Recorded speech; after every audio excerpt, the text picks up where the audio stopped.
Dans un vieux carton, j'ai retrouvé la raquette de ping-pong de quand j'étais petit. Dedans, il y a aussi la carte de club. Ah, c'est drôle! Je sais pas pourquoi, dès que je montre cette photo à des gens, ils ont toujours la même réaction. Enfin, c'est bizarre parce que quand j'étais petit, on ne faisait pas ça, quoi. Enfin, il est où ton gosse? Bah putain, la sale gueule! Du coup, ça m'a donné envie de réessayer dans un club de ping-pong. Alors j'ai essayé. Le plus important, c'est quand même le prof, parce qu'il y a un prof de ping-pong qui t'explique qu'il faut taper dans la balle. Et ce monsieur, quand il te montre un mouvement, on dirait qu'il veut te montrer qu'il sait faire gonfler ses veines en fait. Alors évidemment, la raquette, on la tient de manière à bander le muscle. T'apprends aussi que sur une raquette, il y a un côté noir et un côté rouge. Enfin, ce que je veux dire, c'est que t'as pas le droit d'avoir un côté noir et un côté noir. Alors je demande pourquoi et le monsieur explique qu'on peut faire des stratégies. Là, je me suis rendu compte que les joueurs de ping-pong, c'est toujours un peu les mêmes. Bon, bien sûr, il y a un chinois. Il y a un mec qui joue avec le poignet complètement cassé, tu vois. Et il a une position relativement efféminée et la bouche un peu ouverte. Ce qui fait que quand tu le vois, t'as la sensation de le trouver dégueulasse.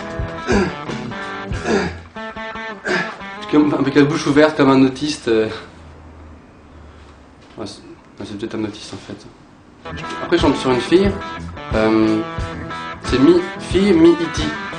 Elle joue de manière très stoïque contre la table avec juste la main qui bouge et le corps totalement fixe. Elle gagne toujours ses matchs parce que elle est tellement bizarre. Alors évidemment, j'ai perdu contre une fille. J'ai pas peur de perdre, mais ce qui me motive, hein, ce qui me fait battre le cœur, ce qui me donne mon énergie, c'est avant tout mes gosses.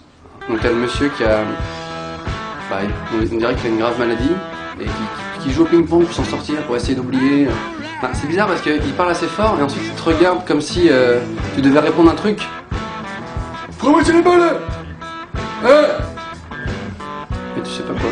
Il y a aussi le mec qui suit les cours de manière très assidue, de A à Z, et qui refuse qu'on fasse une balle, genre pas dans le match. On peut jouer s'il te plaît? On m'a dit qu'on devait jouer. On peut jouer? Ce genre de mec en général, il t'éclate et après il t'explique pourquoi t'as perdu. 21-0, c'est pas grave. Donc c'est pas grave, c'est ton revers. Et puis après il y a moi. Excuse-moi, on peut utiliser ma balle pour le match, pour jouer parce que c'est un peu porte-bonheur et tout. Non, on peut pas. Ok. Non, je disais bonjour au mur. Oui, alors le ping-pong c'est pas un sport, je veux dire. Moi c'est ce que je disais avant. Puis après je suis donc rentré chez moi.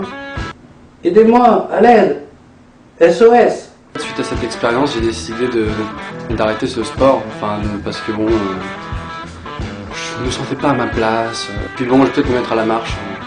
Ouais, bon, ça fait quelques années que ça me trotte. J'aime bien marcher dans les villes, dans les campagnes. Donc petite annonce personnelle, s'il y a des gens qui font de la marche ou qui sont carrément gérants d'un club de marche, contactez-moi.